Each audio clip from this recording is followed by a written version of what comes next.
He doesn't want to admit it, but he's a biblical scholar and a very bright individual who really loves the Lord. At some point, we pastored in the same church, and now we go to the same church, and we work together as people of God. But he has a passion for the youth because he has seen all the things that are happening among our youth and how the devil is working overtime to destroy them. And he has a passion for directing them, empowering them, and he goes to the jailhouses to minister to the youth and to give them a sense of direction. Maybe, just maybe, some life will be turned around. And he also works in conjunction with the government to design some kind of program that will help the youth in some way. And I would like him to talk to you in his own words, because what he does is it's like a road less traveled. Not many people do it, but he has taken that burden to minister to the youth, especially those who are under the law. So I welcome you, Reverend Cantalupo. I'm so happy to be here. Welcome. Thank you, sir. So tell us a little bit about yourself. I am an ordained minister. I studied in seminary, and I became centrally involved in the community and youth issues through a Ford Foundation fellowship in partnership with New York State.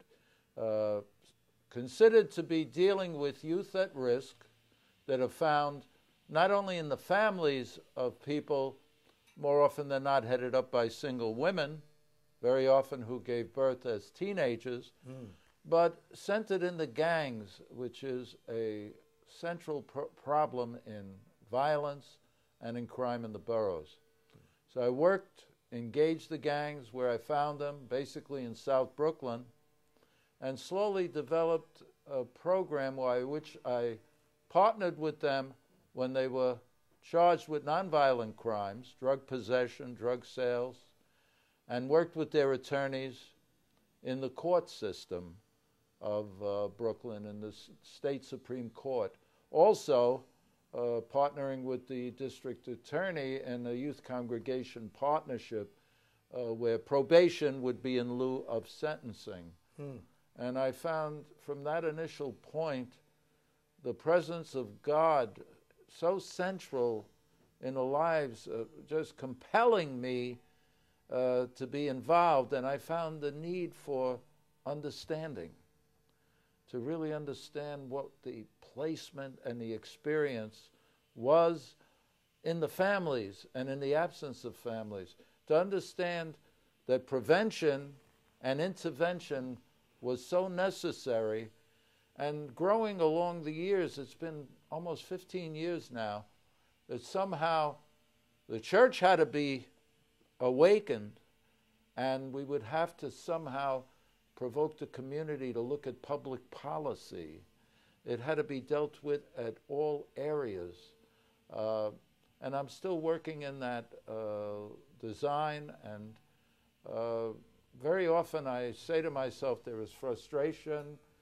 You work with a young person who may fall by the wayside, but I'm kind of understanding that at some point there may be an impact on someone's life, the turnarounds, as I like to refer to. And I've had experience where, in one case, one young man became a reverend, a minister. Wow. And the turnarounds can be those who would bring others to you or would be able to manifest a policy. So there is that sense of community. There is a presence of Christ that I can't find anywhere, and I think my understanding was further made by a character in a play by Lorraine Hansberry as we approach Black History Month, Lena Younger in A Raisin in the Sun, who admonishes her daughter and says no matter what someone does or how they fall or what condition you find them in, there is always something in them left to be loved. And I think that's the challenge in God's call to love one another as I have loved you. So I continue in that vein. I have a 501c3 in formation where I'm formalizing the faith-based organization. And I have an objective of partnering with law school students where we could provide our own representation and maybe get a legislative committee formed where we might work with state senators and assemblymen here in New York to come up with laws that might supplement the family experience or look for educational policies in the schools that deal with these problems before the dropouts and the crime commission exist. I'm also in dialogue with gangs and have intervened with youth that were brought in, what they call juveniles, that are discipled to be street couriers because they're exempted from prosecution.